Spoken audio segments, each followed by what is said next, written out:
Hello everyone, in my channel. I'm glad to meet you. So let you know that listening is the most important stage for learning any language. And by hearing you can learn pronunciation, memorizing words with repetition. It will save you time and effort, in addition to not being bored. And to achieve this, you only have to follow me. I want to inform you that there are many voices that will participate with me in this video. Let's begin. Hi there, I'm Julie Laura, and this is Learn English with Me, a daily podcast to improve your listening skills and grow your English vocabulary. Join me for a new episode almost every day, where I'll give a short talk on a theme and explore a few interesting words or phrases for you.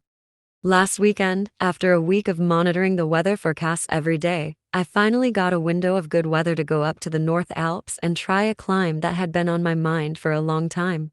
My friend and I had driven to Nagano the night before, and after a few hours of sleep in the car, we began hiking up to the main ridge line of the Northern Alps to approach the climbing route. October is a special month for climbing here. If you can time it right, and if the weather cooperates, of course, the leaves on the trees are all changing color, and entire hillsides explode in reds and yellows. October is a special month for climbing here. If you can time it right, and if the weather cooperates, of course, the leaves on the trees are all changing color, and entire hillsides explode in reds and yellows.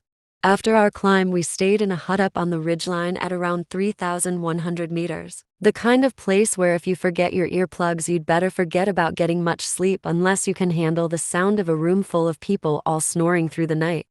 The next morning, we were outside on the terrace of the hut at around 5 a.m. to watch the sunrise, one of the most special moments in the mountains. As the sun appears over the horizon, there's a period of just a couple of minutes when the mountain tops and ridgelines catch the light of the new day and get lit up red, as if they're on fire. In Germany, they have a word for this effect. They call it Morgenrot, which in English literally translates. Eventually, we left the open rocks of the higher altitudes behind and entered the forest zone, where the temperature began to warm up a bit and we started to smell the resin of the Haimatsu, the Japanese dwarf pines all around us.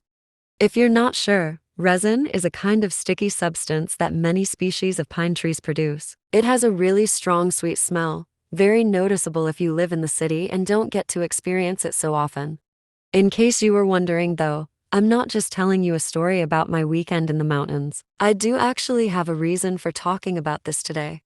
You see, one thing I always notice when I come back home from spending time out in the mountains, or anywhere out in nature really, is how much calmer I feel. It's almost a certainty for me, a guarantee of a more relaxed state of mind.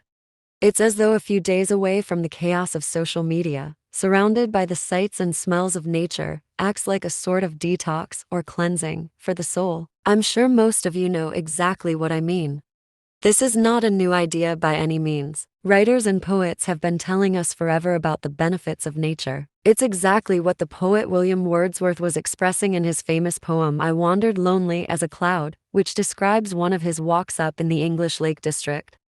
The Japanese even have a name for spending time surrounded by trees. They call it Shinrin-yoku, which means something like forest bathing. Don't expect any swimming though, because in this case it's about diving into the forest with all of your senses, appreciating the peace and quiet, the smell. That's something we could all use from time to time, as well as the break from our phones and social media. But the good news is you don't have to go up a mountain, or travel for miles into a forest, to get these benefits. A simple walk in your local park can do the job too. The key is just to get out there and make time for it. That's good news, if, like me, you live in a big city.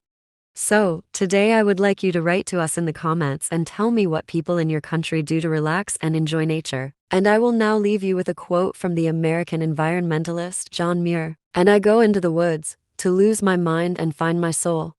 Thank you for listening to today's podcast. If there is a topic you want me to talk about in a future episode, just write it in the comments. And don't forget to share the video with your friends or family. Keep everyone safe. Bye. See you in the next episode, God willing.